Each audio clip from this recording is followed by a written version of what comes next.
এর মালিকানা ফেরত দিতে হবে। এস আলমের ঋণের বিপরীতে প্রদত্ত সিকিউরিটি এবং যেসব সম্পদ আদালতের মাধ্যমে অ্যাটাচমেন্ট করা হয়েছে তা একটি যৌক্তিক সময়ের মধ্যে বিক্রি করে ব্যাংকের দায় শোধ করার ব্যবস্থা করতে হবে। ধন্যবাদ। এটি ছিল আমাদের লিখিত বক্তব্য।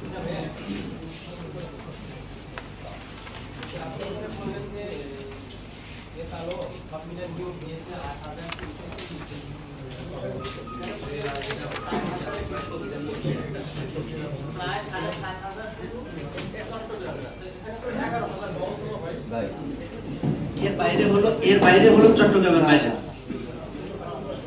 আমি আপনার প্রশ্ন বুঝছি। একটা সংখ্যা আছে পটিয়ার 4000 সামথিং, আর একটা সংখ্যা আছে চট্টগ্রামে। এর বাইরে হলো চিটাগংয়ের বাইরে।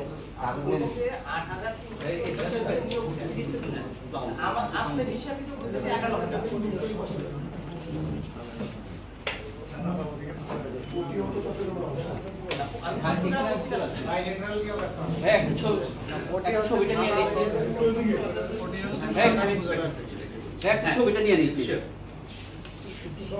সামনে সামনে। এই 4000 সহ টোটাল হলো চিটাগংয়ের হলো 7000 বেশি, আর বাকি অংশটা হচ্ছে দেশের অন্যান্য জেলা। ভাই আমার জি প্লিজ ওই এসএলএম গাড়ি হেল্পার সেন্টার আছে ভাই। আমি জয়নাল আবেদিন খান, আমি আজকে নিয়ালিপুরা এখানে কাজ করি। আমার স্পেসিফিক প্রশ্ন হচ্ছে যে আপনারা এখানে বলেছেন, বিশেষ করে আপনার পার্সোনাল পরিচয় ছাড়া আমি কথা বলতে নামটা বলতে আমি সহজ হইতো।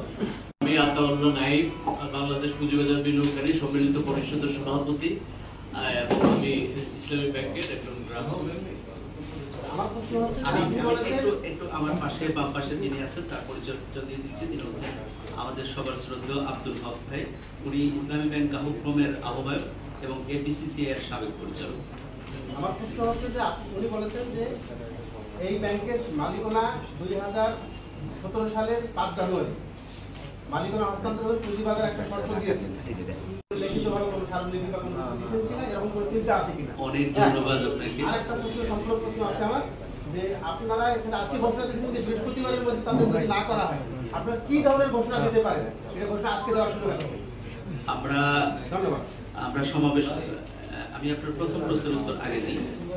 প্রথম প্রশ্নটা ছিল যে এর আগে আমরা এই কাজগুলো কেন করিনি। 5ই আগস্ট যখন সরকার পরিবর্তন হয়, 6 এবং 7 ছবি